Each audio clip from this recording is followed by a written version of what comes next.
जय हिंद प्यारे साथियों, आज हम डिस्कस करने वाले हैं क्लास 12th फिजिक्स के बारे में।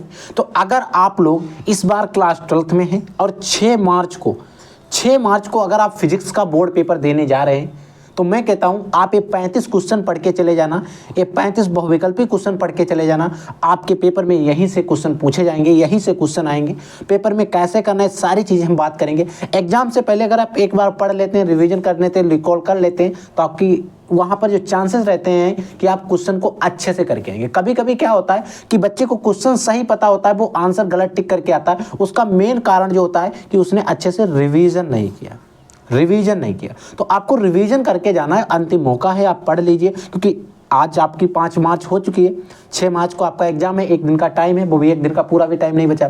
तो इसीलिए आप वो टॉपिक जल्दी से पढ़ लो, सभी पढ़ लो जहां से क्वेश्चन आपके बोर्ड के पेपर में आ सकते हैं। रिवीजन करके जाना, क्योंकि पढ़ तो आप लोगों ने लगभग सब पूरा सिलेबस रखा है, नहीं पढ़ा है तो आप रिवीजन करिए, साथ साथ उनको लर्न भी करिएगा जो क्वेश्चन नहीं लर्न है। ठीक है, तो देखो बिना समय को वेस्ट किए हम सीधे अपने क्वेश्चन को डिस्कस करते हैं ताकि आपका जो टाइम है वो वेस्ट बिल्कुल भी ना हो। तो देखो क्वेश्चन है कि एक इलेक्ट्रॉन वोल्ट निम्न में से किसका मात्रक है। एक इलेक्ट्रॉन वोल्ट जो होता है वो किसका मात्रक होता है? वेग का होता है, कोणीय संवेग का, विभव का होता है या ऊर्जा का होता है? तो बच्चों एक जो इलेक्ट्रॉन वोल्ट जो मात्रक होता है वो ऊर्जा का मात्रक होता है। इस चीज को आप याद रखेंगे। ठीक है, 8 कूलाम ऋण आवेश में उपस्थित इलेक्ट्रॉनों की संख्या, जो 8 कूलाम ऋण आवेश है उसमें उपस्थित इलेक्ट्रॉनों की संख्या कितनी होती है? बच्चों ये न्यूमेरिकल है, मैं आपको बता देता हूं। देखो कैसे आएगा इसका आंसर। देखो एक आपने फार्मूला पढ़ा था Q = N। पढ़ा नहीं पढ़ा ये लोग बताओ। ठीक है, आप लोगों ने पढ़ा था। ठीक है, यहाँ पर अगर हमें N चाहिए तो N = क्या हो जाएगा? Q/E हो जाएगा, ये फार्मूला आ जाएगा। ठीक है, आवेश कितना दिया गया है? 8 कूलाम दिया गया है। ठीक है, 8 कूलाम हो गया। E जो होता है बच्चों इसका मान कांस्टेंट होता है, नियत होता है 1.6 गुणे 10⁻⁻19, जो कि मैंने आपको ऑलरेडी बता रखा। ये 10⁻⁻19 इनको ऊपर ले जाओगे, 10 का मतलब इधर से हटाएंगे, ऊपर एक 0 बढ़ा लेंगे तो ऊपर क्या हो जाएगा? 80 गुणे 10⁻19। एक देखो नीचे माइनस के थे, ऊपर जाएंगे तो किसके हो जाएंगे? पॉजिटिव के। बटे नीचे बचेगा 16 से इसको भाग देंगे, 16 पंचे 80 हो जाएगा। यानी कि प्यारे बच्चों n का मान आ जाएगा 5 गुणे 10⁻19 आ जाएगा। इस हिसाब से, इस तरीके से यहाँ पर 5 गुणे 10⁻19 वाला ऑप्शन जो है वो राइट है, ऑप्शन सही है। आई होप समझ में आ गया है क्यों सही है, कैसे सही है। ठीक है, यहाँ पर देखो वही चीज पूछ ली गई, एक इलेक्ट्रॉन वोल्ट का मान कितना होता है? एक इलेक्ट्रॉन वोल्ट E का जो मान होता है, देखो मैंने यहाँ पर बताया था 1.6 गुणे 10⁻⁻19, तो वही चीज यहाँ पर लिखी गई 1.6 गुणे 10⁻⁻19 जूल होता है। ठीक है, अगला क्वेश्चन है वैद्युत क्षेत्र की तीव्रता का मात्रक। जो वैद्युत क्षेत्र की तीव्रता होती है उसका मात्रक क्या होता है? याद रख लेना, वैद्युत क्षेत्र की तीव्रता का मात्रक होता है न्यूटन प्रति कूलाम। याद रख लेना क्योंकि यहां से क्वेश्चन आपके पेपर में भी आएंगे। अगला, वैद्युत फ्लक्स का मात्रक क्या है? वैद्युत फ्लक्स जो होता है इसका मात्रक क्या होता है? तो प्यारे बच्चों वैद्युत फ्लक्स का मात्रक होता है वोल्ट × मीटर। ठीक है, वैद्युत विभव का मात्रक क्या होता है? वैद्युत विभव का मात्रक होता है जूल बटे कूलाम होता है। किसी आवेशी संधारित्र की ऊर्जा का सूत्र, कोई भी आवेशी संधारित्र है उसकी ऊर्जा का सूत्र क्या होता है? U = होता है हाफ Q² में C होता है। ठीक है, याद रखेंगे सारे सूत्र, सारे क्वेश्चन।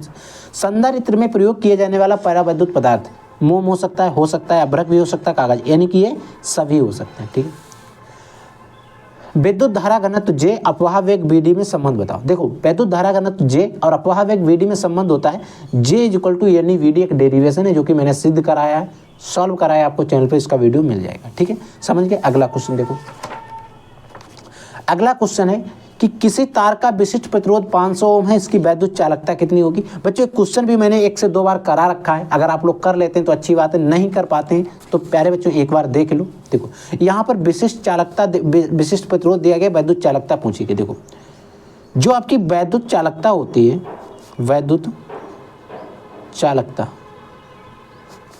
इसका एक सूत्र होता है 1 विशिष्ट प्रतिरोध, इसका सूत्र होता है। ठीक है, तो 1 विशिष्ट प्रतिरोध का मान दिया गया, कितना दिया गया? 1 विशिष्ट प्रतिरोध का मान 500 ओम दिया गया। इसको भाग कर लगाएंगे, दशमलव ऊपर 0 बढ़ाएंगे, अभी भी नहीं, 1 0 और बढ़ाओ, 100/500 अभी भी नहीं, 1 0 और बढ़ा दो, 1 0 और, 2 0 से 2 0 कैंसिल, 5 1 5 5 2 10, यानी कि ये आ गया 2 10 आ गया। और इसका वैद्युत प्रतिरोध है यानी कि ओम इनवर्स हो जाएगा क्योंकि प्रतिरोध नीचे था। तो 0.002 ओम इनवर्स। ठीक है, समझ गए। तो ये वाला ऑप्शन इस तरीके से सही है। जो न्यूमेरिकल रहेंगे वो मैं आपको बताता चला जाऊँगा। किलोवाट घंटा किसका मात्रक है? किलोवाट घंटा जो होता है वैद्युत ऊर्जा का मात्रक होता है। चुंबकीय क्षेत्र का मात्रक क्या होता है? कई बार क्वेश्चन में आ चुका है, कम्युनिटी पोस्ट में मैंने डाला, कई बार बोर्ड के पेपर में भी आ चुका है कि वेबर बटे मीटर स्क्वायर होता है। ठीक, निम्न में से किसकी निम्न में से किसकी चुंबकीय पारगम्यता अधिक है? देखो ये जो पदार्थ दिए गए हैं, प्रतिचुंबकीय पदार्थ की, अनुचुंबकीय पदार्थ की, लौह चुंबकीय पदार्थ की या सभी की, इनमें से किसकी कि चुंबकीय पारगम्यता जो है वो सबसे ज़्यादा होती है, अधिक होती है? तो वो होती है लौह चुंबकीय पदार्थ की। ठीक है, क्यूरी का नियम पालन किस ताप पर होता है? क्यूरी के नियम का जो पालन होता है वो किस ताप पर होता है? क्यूरी के ताप के ऊपर होता है। क्यूरी का जो ताप है उससे ऊपर ताप होगा तभी इस नियम का पालन होगा। अगला देखो, किसी प्रत्यावर्ती धारा परिपथ में वोल्टेज V, कोई भी प्रत्यावर्ती धारा परिपथ है उसमें वोल्टेज V तथा धारा I हो तब शक्ति क्षय। क्वेश्चन कई बार बोर्ड के पेपर में आ चुका है। क्या होता है? V तथा I के बीच जो कलांतर होता है, कला कोण होता है, उस पर निर्भर करता है। अगला है, दोलन करने वाले LC परिपथ की आवृत्ति, दोलन कर रहा है अगर कोई LC परिपथ, उसकी आवृत्ति होती है 1/2 पाई अंडर रूट LC। ठीक है, अगला, एक उच्चाई ट्रांसफार्मर में द्वितीयक कुंडली में धारा का मान प्राथमिक कुंडली की तुलना में कैसा होता है? कम, ज़्यादा या कोई संभव, यानी कि कोई भी संबंध नहीं होता है। देखो, अगर कोई भी एक उच्चाई ट्रांसफार्मर होता है उसमें द्वितीयक कुंडली जो होती है उसमें जो धारा का मान होता है प्राथमिक कुंडली के तुलना में कम होता है, प्राथमिक कुंडली में मान जो होता है वो ज़्यादा होता है। किसी भी ट्रांसफार्मर में क्या चीज़ संभव नहीं हो सकती?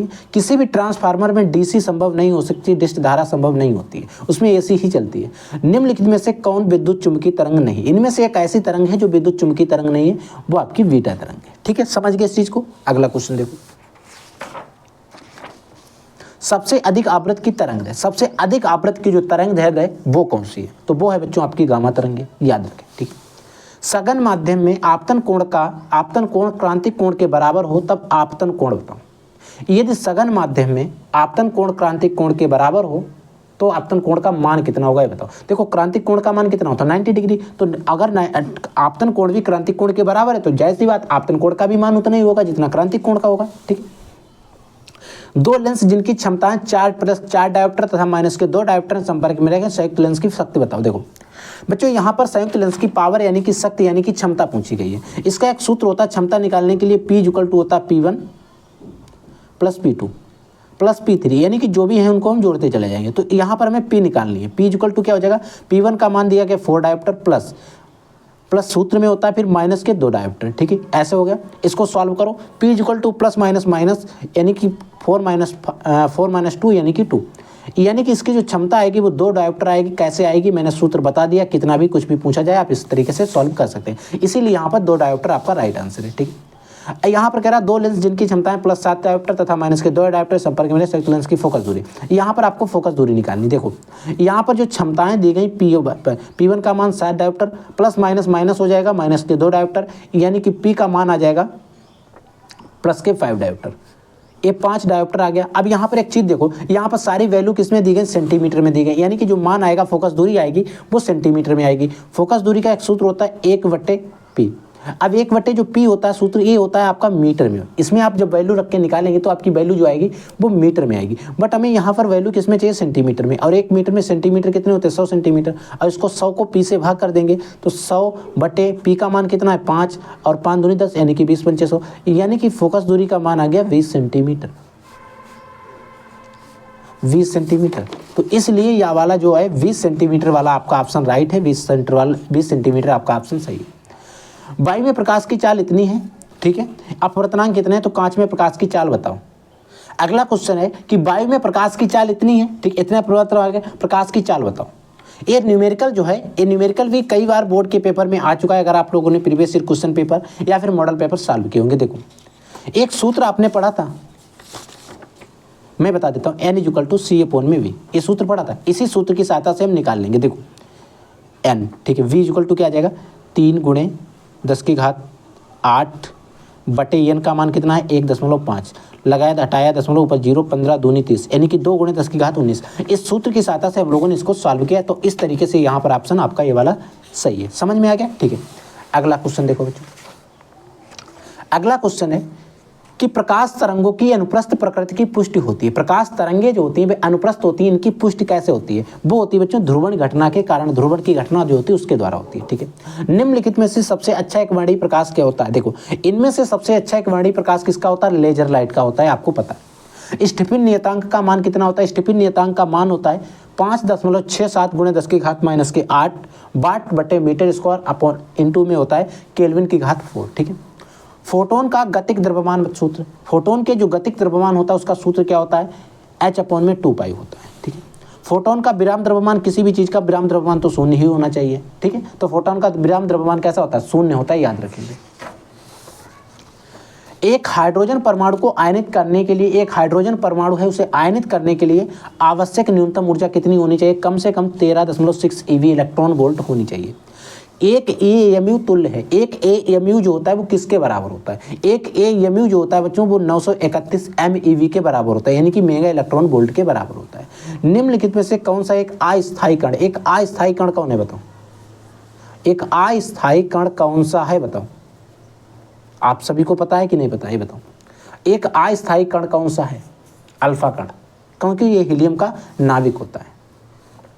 पीएन संधि डायोड की अक्षय परत में क्या होते हैं? पीएन संधि डायोड जो होता है उसकी अक्षय परत में ना ही तो कोटर होते हैं और ना ही इलेक्ट्रॉन होते हैं। एन प्रकार के अर्धचालक में विद्युत चालन का क्या कारण होता है? इलेक्ट्रॉन होते हैं। एन टाइप में, पी टाइप में क्या होता है? ऐसा क्वेश्चन आपसे पूछ लिया जाता है।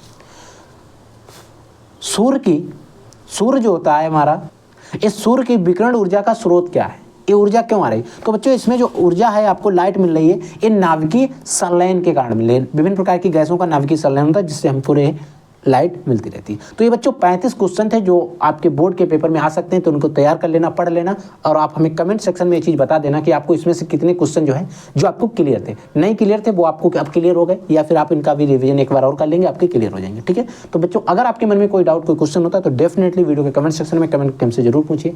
आई विल टेक नेक्स्ट क्लास, तब तक के लिए जय हिंद, वंदे मातरम।